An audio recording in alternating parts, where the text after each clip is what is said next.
In this video, I am going to discuss about the structure of a cell. An animal cell or a plant cell show three essential basic parts under a compound microscope. And the first one is cell membrane, second one cytoplasm, and third one is nucleus. The major features of each of these three parts I am going to discuss in brief, because you don't have to go in detail. In class 6 you have to go in brief. So let's start with the cell membrane. Cell membrane is also called a plasma membrane. Each cell is surrounded by a cell membrane. Cell membrane is very thin, delicate and flexible.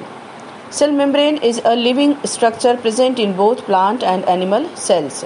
It has fine pores in it through which only certain substances can pass in and out, while others cannot.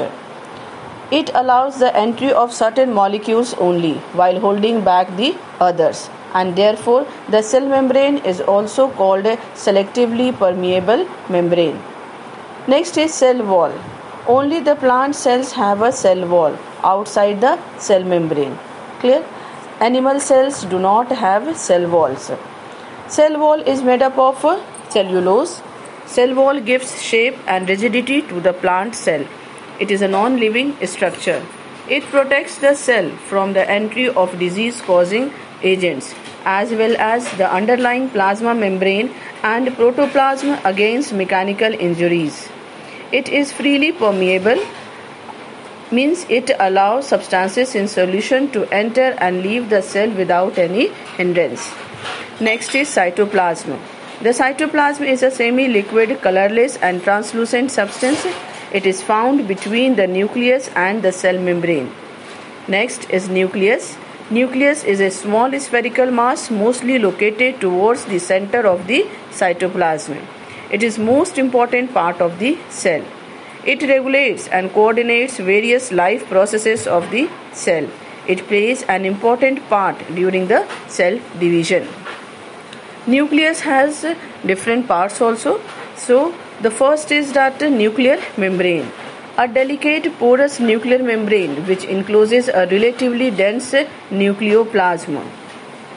Inside the nucleoplasm is a small darker body. That small darker body is called nucleolus.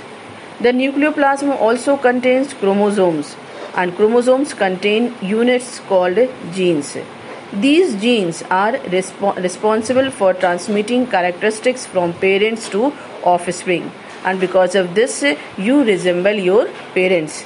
Even some characters of your parents and yours are same. The number of chromosomes is definite in each species. Like every cell of the human body has 46 chromosomes, which occur in 23 pairs, and a pea plant has 7 of them. Next is cell organelle.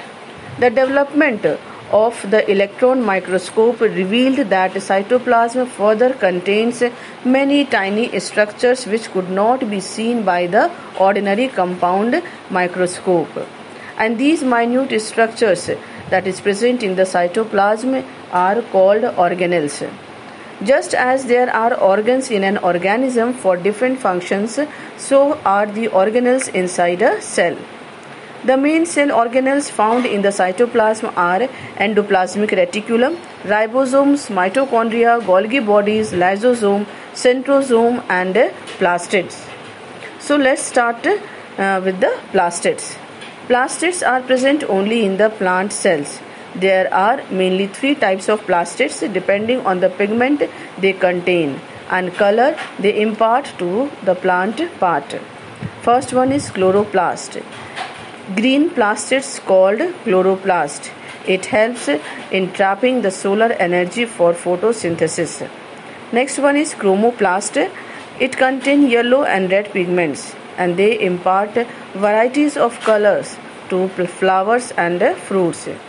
In petals of flowers, they attract insects for pollination. Third is leucoplast. Leucoplasts are colorless plastids which occur in seeds, and they store starch, fats and proteins. Next one that we have to study is vacuoles. Vacuoles are the non-living inclusions in the cytoplasm bound by a membrane. These are filled with water and various substances in solution form, and this solution form is called cell sap. In plant cells, the vacuoles are usually quite large, whereas in animal cells, the vacuoles are lesser in number and smaller in size. Next is cell division. This is also a very big topic, but you have to study in very brief. So, new cells need to be produced for 3, 4, 5 many purposes. Clear? So the first purpose that you have to study in very brief is the replacement. Second one is repair. Third one is reproduction, and fourth one is growth. So like your body grow, when cell divide, and this cell divide means what? Cell division occurs in a cell. The cell division is the necessity for the existence of all living organisms, including plants. This much you have to study. There are little bit more knowledge I am giving you, like endoplasmic reticulum. This is also called as what? ER, capital E, capital R, and its function is to transport material from the cell to the outside and from the outside to inside the cell. Second one is ribosomes. The function of ribosome is protein synthesis. Clear? Third one is mitochondria. Mitochondria gives energy to the cell. Next is Golgi bodies. It helps in secretion of different types of enzymes and different types of secretions that is required by the cell. Next one is lysosomes. It is also called a suicidal bag because it engulfs all the bacteria, all the foreign bodies that enters in the cell, and that is not required. But sometimes what happens, because of many changes, because of the many reasons, they start eating their cells only. So that is why they are called as a suicidal bag. Centrosome is present only in the animal cell. Clear? So very brief I have given you the knowledge. Next I am going to discuss is the difference between the plant cell and the animal cell. In plant cell, the size is usually larger with distinct outlines, whereas in animal cell, the size is usually smaller with less distinct boundaries. In plant cell has a definite cell wall, whereas animal cell do not have any cell wall. So in plant cell, cytoplasm not so dense, only a thin layer of cytoplasm is present, whereas in animal cell, cytoplasm is denser and more granular. It fills almost the entire cell. In plant cell, vacuoles prominent, one or more, whereas in animal cell, vacuoles, if present, they are small and temporary and concerned with excretion or secretion. In plant cell, plastids are present, whereas in animal cell, plastids are absent. So this all is about this third chapter of the bio. Okay.